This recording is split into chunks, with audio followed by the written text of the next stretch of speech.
आईनी हिंदी के एक नए एपिसोड में आपका स्वागत है। इस वीडियो में हम बात करने वाले हैं एक फॉर्मर जीटीआरई एम्प्लॉय के एक बयान के बारे में, जो कि उन्होंने एमका इंजन को लेकर दिया है और ये भी बताया है कि फ्रांस के ऊपर कहीं हमारी ओवर डिपेंडेंसी हमें भारी न पड़ जाए, क्योंकि उन्होंने कावेरी इंजन से जुड़ा एक ऐसा वाकया शेयर किया है जिसके बाद से निस्संदेह अब ये चीज़ें विचार करने योग्य हो गई हैं कि क्या हमें वाकई फ्रांस के ऊपर ब्लाइंड फेथ रखनी चाहिए, क्या हमें अंधा विश्वास करना चाहिए। आइए जानते हैं पूरा मामला क्या है। दरअसल एक फॉर्मर जीटीआरई एम्प्लॉई ने हाल ही में मीडिया को दिए गए एक वक्तव्य में ये कहा कि इस समय गैस टरबाइन एस्टैब्लिशमेंट बड़े इंजन प्रोग्राम को लेकर आगे बढ़ रही है। इसमें स्वदेशी कावेरी इंजन से लेकर के 110 किलोटन का जो एम का इंजन है ये भी शामिल है।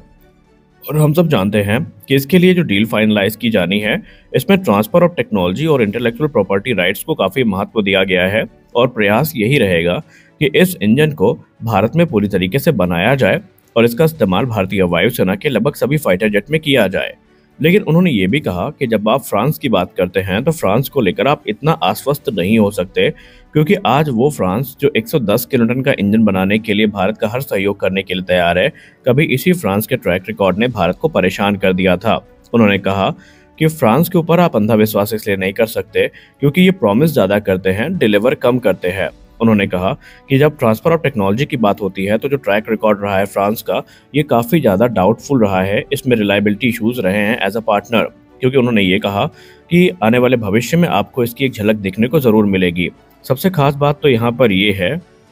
कि अगर हम कुछ समय में पीछे चलें 2010 के दशक में, तो उस समय भारत और फ्रांस के बीच में एक नया इंजन प्रपोज किया गया था और ये एक हाइब्रिड इंजन होने वाला था जिसमें कावेरी इंजन और सैफरान के M80 इंजन का जो फ्यूज़न है वो हमें देखने को मिलता और एक ऐसा हाइब्रिड इंजन बनाया जाता जो कि भारत के राफेल फाइटर में और उस समय प्रपोज तेजस फाइटर एयरक्राफ्ट में यूज़ किया जा सकता था। उन्होंने ये भी कहा कि टीओटी फ्रांस ने ऑफर करा था, लेकिन वो इनसिग्निफिकेंट और काफ़ी लो टेक थी और उसमें जो नॉन क्रिटिकल पार्ट्स थे उनको ही ज़्यादा वहाँ पर महत्व दिया गया था। और सबसे खास बात तो ये है कि सैफरान इस M88 इंजन का जो पूरा इंटेलेक्चुअल प्रॉपर्टी राइट है वो अपने पास ही रखने वाली थी। और सबसे खास बात तो ये है कि भारत को इस प्रोग्राम में जो स्वतंत्रता मिलनी चाहिए थी, उस हिसाब की स्वतंत्रता इसमें न मिल पाती। उन्होंने ये कहा कि जब आप जेट इंजन बनाते हैं तो आप ये मान के चलते हैं कि आने वाले भविष्य में आप अपनी रिक्वायरमेंट के आधार पे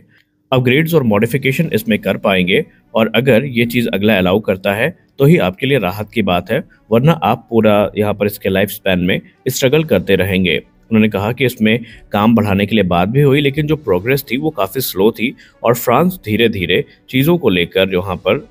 आनाकानी करने लगा, जिसके बाद से भारत के मन में संदेह की भावना उत्पन्न हुई। उन्होंने जो इंजन प्रपोज किया था वो एक हाइब्रिड इंजन था जो कि बेसिकली M88-2 पर आधारित होने वाला था और ये प्रपोज इंजन था M88-2 कावेरी हाइब्रिड इंजन, जो कि मुख्यतः 83 से लेकर के 85 किलोटन का थ्रस्ट जनरेट करने में सक्षम था। हालांकि भारत ने उस समय तेजस मार्क 2 प्रोग्राम को इनिशिएट किया था और ये रिक्वायरमेंट रखी गई थी कि इसके लिए तकरीबन 90 से 96 किलोटन का जो इंजन है वो हमें लगेगा, ये हमारी रिक्वायरमेंट है। लेकिन ये जो 83 से 85 किलोटन का इंजन था ये भारत को लिमिट कर देता सिर्फ तेजस मार्क 1 तक, जहां पर हमारे पास जनरल इलेक्ट्रिक F404 का अल्टरनेटिव तो होता, लेकिन हमारे पास तेजस मार्क 2 के लिए जो इंजन था वो ना होता। एडिशनली सैफरान ने यह भी कहा था कि तकरीबन 300 इंजन का जो मिनिमम ऑर्डर है वो जॉइंट डेवलपमेंट के अंतर्गत इंडियन एयरफोर्स की तरफ से दिया जाए, ताकि ये प्रोग्राम निर्विरोध रूप से चलता रहे। और ये भारत के लिए एक बड़ी दिक्कत थी क्योंकि 83 से 85 किलोटन का थ्रस्ट सिर्फ तेजस मार्क 1 और मार्क 1A को सूट करता, लेकिन तेजस मार्क 2 के लिए ये सफिशिएंट नहीं था, जिसका उस समय ऑल ऑफ वेट माना गया था कि 15 टन से ज़्यादा होगा, जो कि आज 17.5 टन के आसपास है।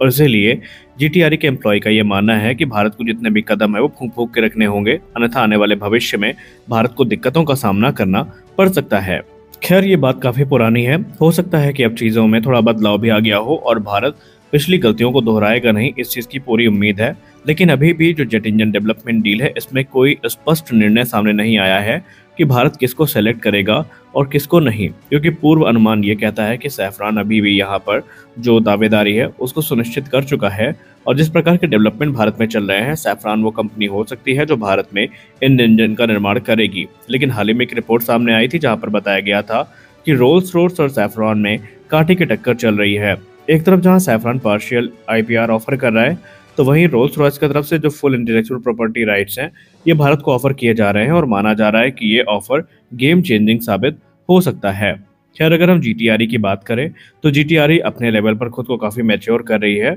और जीटीआरई का इस समय प्राइमरी फोकस है उन एक्सपर्टीज को प्राप्त करना जो कि इंजन डेवलपमेंट में महत्वपूर्ण भूमिका निभाती हैं। हमने आपको लास्ट वीडियो में बताया था कि जीटीआरई कावेरी इंजन को काफ़ी ज़्यादा अब इस समय उन्नत बना चुकी है और हमने उस वीडियो में आपको ये भी कहा था कि जो कावेरी डेरिवेट इंजन है जो कि घातक प्रोग्राम के लिए सुनिश्चित किया गया है और कावेरी आफ्टर बर्नर इंजन जो है इसमें 75% कॉमनैलिटी हमें देखने को मिल रही है। एक समय फ्रांस के साथ हम जिस हाइब्रिड इंजन की परिकल्पना करते थे, अगर ईश्वर ने चाहा और सब कुछ सही रहा तो आने वाले भविष्य में 1 दशक के अंतर्गत हमें एक ऐसा इंजन मिल जाएगा जो कि पूर्ण रूप से स्वदेशी होगा और वो 98 किलोमीटर तक का जो थ्रस्ट है वो प्रदान करने में सक्षम भी होगा।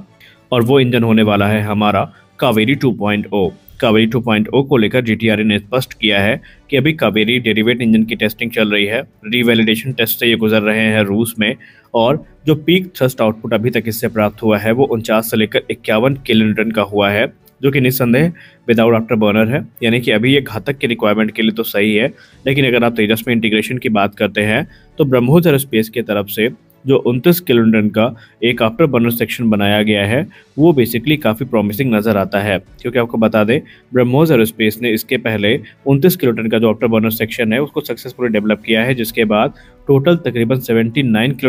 किलोन्यूटन तक का जो थ्रस्ट है वो हमें देखने को मिलता है। और ये थ्रस्ट फिलहाल तेजस के लिए सूटेबल तो नहीं है, लेकिन इससे कावेरी 2.0 की आधारशिला रख दी गई है और इस पे काम भी शुरू कर दिया गया है। जीटीआरई का कहना है कि फिलहाल हमें फंड्स की डिमांड होगी और जैसे ही फंड्स इशू किए जाते हैं तो ये प्रोग्राम आगे बढ़ेगा और हमारा प्रयास रहेगा कि भारत में जो उन्नत इंजन है वो बनाकर तैयार किया जाए। हालांकि कावेरी इंजन प्रोग्राम में माइलस्टोन की बात करें तो सबसे बड़ा सेटबैक पहले इसको मिला था 2006 से 8 के बीच में, जब इसे ऑफिशियली तेजस प्रोग्राम से डीलिंक किया गया था, लेकिन उसके बाद से बढ़िया बाउंस बैक हुआ है। और 2023 की अगर हम बात करें तो कावेरी ने अपना जो हाई एल्टीट्यूड टेस्टिंग है रशिया में सक्सेसफुली पूरा कर लिया था, जहां पर 48 से लेकर 51 किलोमीटर तक का जो पीक थ्रस्ट है ये इसने जनरेट किया था। उसके बाद नवंबर 2024 में इसमें एक और बड़ा माइलस्टोन तब हमें देखने को मिलता है जब ब्रह्मोस एरोस्पेस के द्वारा सक्सेसफुली 29 किलोमीटर का जो आफ्टर बर्नर सेक्शन है ये बना दिया जाता है। और फिर दिसंबर